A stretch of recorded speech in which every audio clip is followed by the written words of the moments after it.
Good morning, traders. This is Shane Scott, the moderator of Newsware's Trade Talk. At Trade Talk, we're providing you with the most up-to-the-minute news on the market, along with the facts, themes, and short-term trading ideas for the day ahead. Joining me today is Bill Olson, our trading anchor, who brings over 30 years of institutional trading knowledge to our program.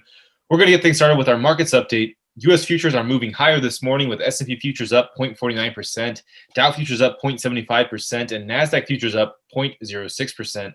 All in all, markets have remained steadily moving forward this morning, while treasuries have halted an eighth-day rally fueled by concerns about global growth amid the spread of COVID-19 variants. We're seeing some fluctuation in Nasdaq this morning, although now positive, after a report that President Joe Biden's taking aim at big tech by encouraging regulators to reinstate net neutrality rules. The 10-year Treasury yield is headed for one of its biggest weekly slides since June of last year, and the 30-year yield broke below 1.9% for the first time since February. Also to note, oil has moved toward a weekly loss after being whipsawed by the OPEC Plus dispute. Over in Europe, the Stock 600 index advanced with all sectors moving higher. Airbus climbed more than 3% after announcing the deliveries of new jets have accelerated. Over in Asia, China's central bank cut the amount of cash most banks must hold in reserve. In regards to relations with the U.S., tensions continue to grow, and Washington is set to add at least 10 Chinese entities to its economic blacklist as early as today over alleged human rights abuses and high-tech surveillance in Xinjiang. Bill, what are you seeing as far as market updates? Shane, I've been watching the S&Ps all morning long. They've been steadily moving higher, which is a really good sign. I'm aware that there are a host of potential catalysts or sources of concerns for the equity markets right now. We've got, economic growth in the Fed, how, they're really talking about tapering. You got the Delta virus strain. You've got Biden's signing of the executive order on big tech today. But next week is the start of earnings season, and earnings season has always pulled us out of, downward trends in the market. So, this yesterday's downturn is really going to prove to be a buying opportunity as the earnings reports roll in. I know one thing that of real importance was, China. China is soon to commence test flights on the Boeing 737 MAX. This news report really helped to swing shares of Boeing into the plus column yesterday, which was really nice to see. President Joe Biden, he's scheduled to sign that executive order today, which is designed to promote competitive industries across all American industries. One target of the order is going to be the shipping and rail industries, which have become increasingly foreign-owned and monopolized. There's also an order that would give consumers the right to repair goods that they purchased online. So, this is going to be an interesting executive order that he's going to be signing. I hear that it's going to be the signing is going to be happening at 1:30 p.m. today. I'm looking over Europe. I'm seeing gains across the board. Those yields are dropping, and that's a positive for the equities. I look at the Asian markets, they're struggling. They really continue to have problems. The Delta virus is really creating continuing concerns on economic growth in the region. But I'm positive on the futures. It looks like we're going to have a strong opening, and I can't wait to get started today.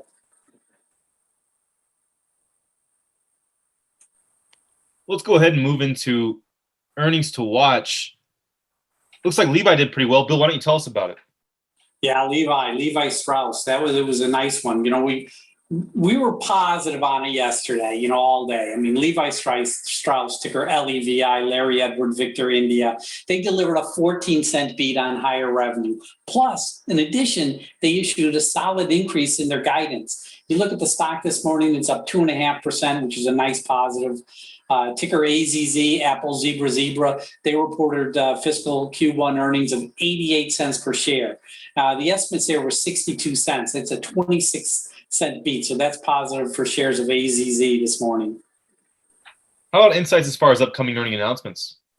Well, I'm really looking to Tuesday because Tuesday starts off the week of earnings season. And, you have Goldman Sachs reporting. Their EPS estimate is $9.73. They're set for a 4.5% move. JP Morgan, ticker JPM, John Paul Mary. They're also releasing Tuesday morning. Their EPS is $3.16. That's the estimate. They're priced for a 4% move. Pepsi-Cola, that's ticker PEP, Paul Edward Paul.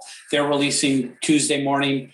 EPS estimate is $1.53. They're priced for a 3% move.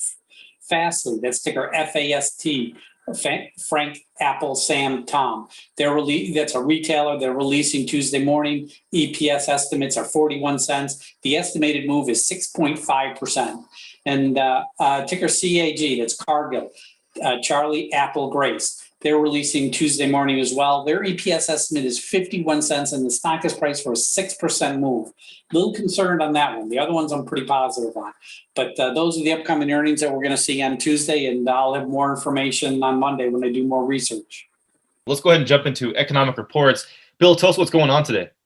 At 10 a.m., we have a minor report. The wholesale inventory is a preliminary figure coming out. But at 1 p.m., this afternoon, the Baker Hughes rig count is going to be released. It's important. We want to see how the shale guys are doing. We did have that hurricane. We'll see if the numbers dropped a little bit. But, these numbers have steadily been increasing all year long. They're likely to continue to increase until September when hurricane season really starts to kick up.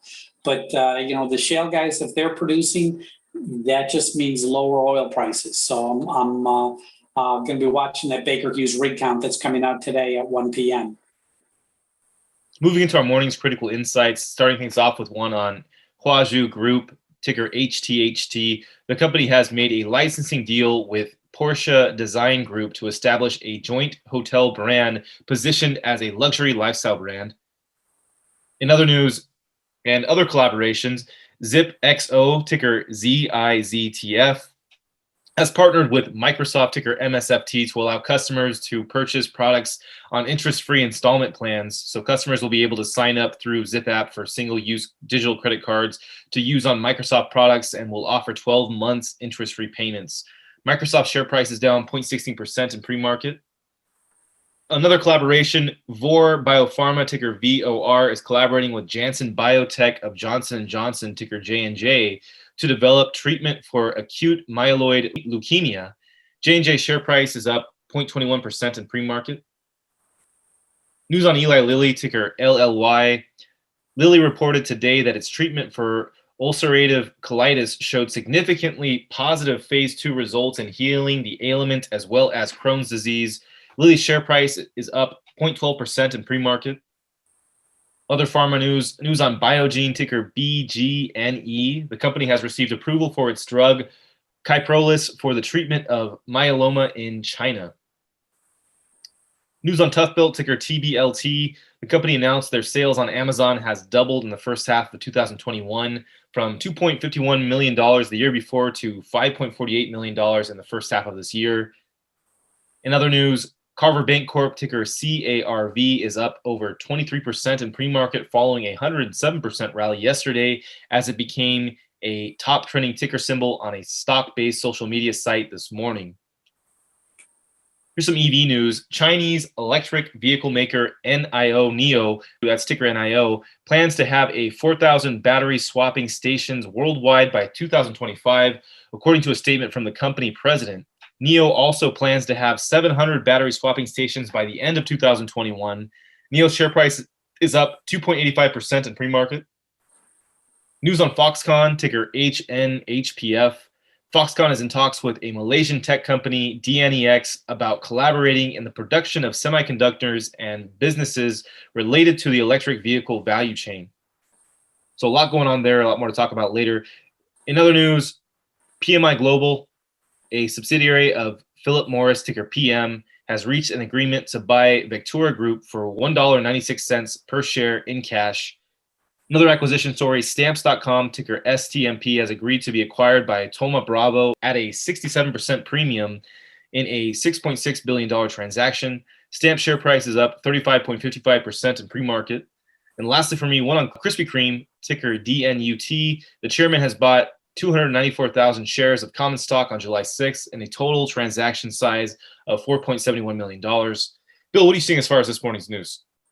Should I break my news alerts down into specific alerts? I'm looking at specific industries. I'm looking at specific, events that are occurring. And through those two, those two scanning models, I'm able to find those stories that are likely to be a catalyst for the market today, where I can get in and see some price improvement in the share price. I'm looking at my FANG sector as I do every morning. I see that executive order that Biden is scheduled to sign today. It's really aimed at cracking down on the anti-competitive practices in big tech. So it is a little bit of a concern. In terms of specific stories out there, Amazon is going to add Universal Pictures films to its Prime Video streaming service. Netflix, ticker NFLX, Nancy Frank Larry X-Ray, they struck a multi-year deal with producer Shoshanda Rhimes. And Tesla, that's ticker TSLA. Tesla apparently is debuting the cheaper model of the Model Y in China amid the June sales, which were essentially muted. Now, I also see that there's talk of a pending death cross in the stock. These stories are widely sensationalized. I wouldn't put too much credence into it. You got to be careful because people want you to read their stories so they get advertising off of them. Don't go, don't take that bait. Look at the fundamentals. Dow Jones 30, Nike, ticker NKE, Nancy Kilo Edward, Michael Avanti, he was sentenced to 2.5 years in prison for trying to extort money out of Nike. Boeing, that's ticker BA, Boy Apple. Chinese aviation officials have expressed their willingness to conduct flight tests on Boeing 737 MAX, potentially paving the way for the fastest selling jets return to China. So this was big news. This is why Boeing turned around and jumped up $4 in that down market yesterday. And Chevron, that's ticker CVX, Charlie Victor X-Ray. Chevron has been ordered to pay Ampol's costs in legal proceedings. And going into my options to watch, it's really the shale producers that are on watch today. Devon Energy, that's ticker DVN, David Victor Nancy, 30-day option implied volatility is at 56, compared to the 52-week range of 43 to 101. Continental Resources, that's ticker CLR, Charlie Larry Richard, 30-day option implied volatility is at 57, compared to the 52-week range of 49 to 134. And Murphy Oil, that's ticker MUR, Michael Under Richard, 30-day option implied volatility is at 64, 52-week range is 55 to 103. Also notice call put ratio there, 7 calls every 1 put. So it's positive on Murphy Oil. In terms of guidance that you might want to know about, ticker AZZ, Apple, Zebra, they raised the low end of their guidance. They say that it now anticipates that sales will be in the range of 855 million to 935 million, and earnings per share are going to be at $2.65 to 305, for the full year 2022. Now, that compares to the previous guidance where they thought the sales would range between 835 million to 935 million and earnings per share of the range of $2.45 to $2.95. So they upped the low end of their EPS estimate by 20 cents. And ticker MLCO, Michael Larry Charlie Oscar.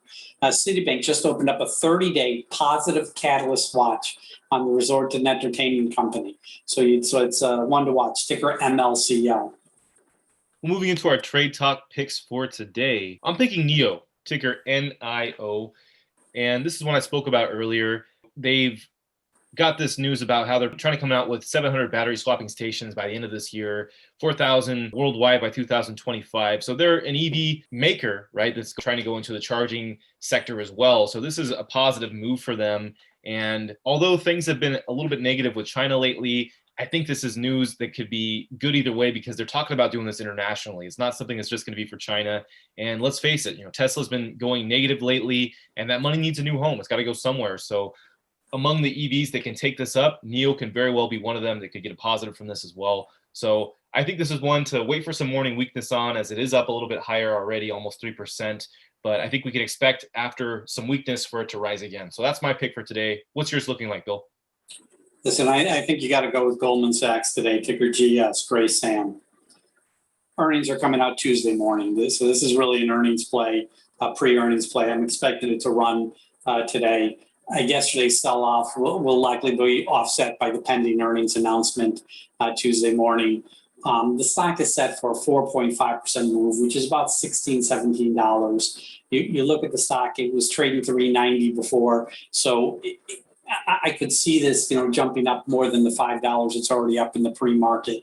So my pick for today is Goldman Sachs, ticker GS, Grace Sand. Let's go ahead and move into what's hot at the press. So it's the news that's hitting the tape as we speak. It's going to be moving the stocks today. Let's go ahead and get into it. Bill, which are the headlines we should be letting traders know about?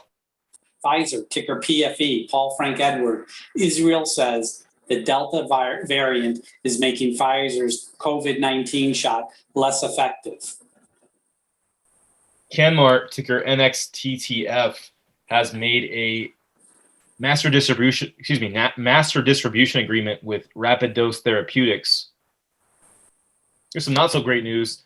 Sigilon, ticker SGTX, Sigilon Therapeutics has fallen over 20% in pre-market after the FDA has held on its phase 1 study.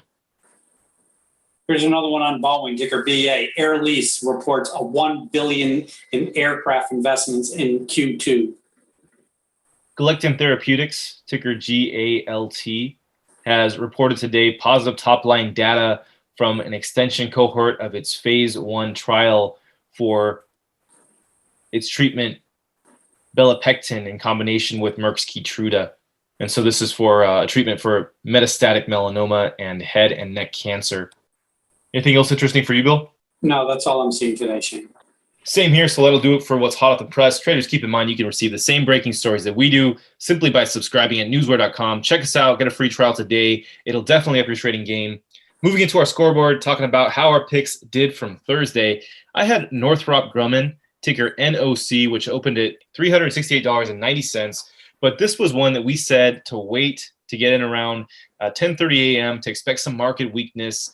And it was a good call because the price went even lower around that time, reaching down to as low as $368.08. So from there, the price went as high as $371.59 for just under a 1% gain, about a 1% gain. And the stock ultimately closed lower, although higher than our open or the buy-in price at $369.94. So if we timed it well, we got about a 1% gain. So not too bad. How did yours end up doing, Bill? Well, I went with Costco yesterday. That's ticker COST. Now, I thought it would open up a little lower, then move higher. It didn't. This stock just moved nicely all day yesterday. It opened up at 403.50 and ran to a high of 408.64 before closing at 407.15 on the release of those June sales figures. They're very positive. Showed that the month of June, same store sales were up 17%. It was a really good pick, and it was. Let's face it. If you watched Costco yesterday, it was the only thing that was green all day yesterday. You look at it again this morning. The stock's at 408.29, up 0.28%. So Costco was a really good call yesterday. Nice. Well, that's going to do it for us here at Trade Talk. But traders, you know what to do. Let's get out there. Let's make some green.